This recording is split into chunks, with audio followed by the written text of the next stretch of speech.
పూరా లోకల్. మనం ఈ మధ్యకాలంలో చూసుకున్నట్లయితే నిర్మాతలకి కొంతమందికి మాత్రమే థియేటర్లు ఉండిపోయినాయి, వేరే వాళ్ళ సినిమాలకి ఇబ్బంది పడుతున్నారంటూ కూడా కొంత కాంట్రవర్సీ వచ్చినటువంటి పరిస్థితి సినిమా పరిశ్రమ విషయంలో, అదే రేట్ల విషయంలో కావచ్చు, థియేటర్స్ దాని విషయంలో. మీకు కూడా అలాంటిది అంటే థియేటర్స్ సరిగ్గా లభించకపోవడం, కొంత నిర్మాతలు ఏమన్నా ఇబ్బంది పెట్టే అవకాశం ఉంటుందా గతంలో లాగా? అది ఎప్పుడు అలా పెడతారని నేను ఎప్పుడు అనుకోను, ఎందుకంటే థియేటర్స్కి ఫీడింగ్ కావాలి, బేసిక్ సైన్స్ అది ఎవరు అలా చేస్తారు నేను అనుకోను. కానీ ఒకసారి కొన్ని అనుకోని పరిస్థితులు వస్తూ ఉంటాయి, అది పెద్ద మనసు వదిలేయటం అంతా.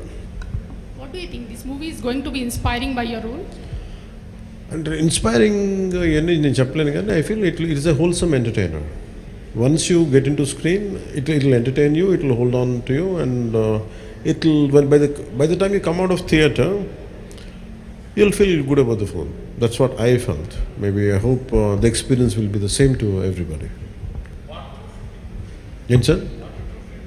Part 2 20% shooting chesam. We had done 20 to 30%.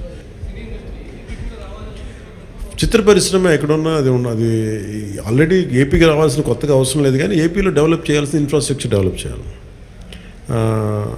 హైదరాబాద్లో ఎలాంటి ఇన్ఫ్రాస్ట్రక్చర్ ఉందో ఆంధ్రప్రదేశ్లో కూడా అలాంటి ఇన్ఫ్రాస్ట్రక్చర్ కొంత హైదరాబాద్లో ఉండొచ్చు, కొంత కొంత మంగళగిరి లేదా మనకున్న ప్రాంతాల్లో కావచ్చు. ఇట్ డిపెండ్స్ పరిస్థితులు ఎక్కడ బాగుంటాయని దానికి తగ్గట్టుగా ఇన్ఫ్రాస్ట్రక్చర్ అయితే డెవలప్ చేయాలి. ఫిల్మ్ మేకింగ్ స్కూల్స్ చాలా డెవలప్ చేయాలి.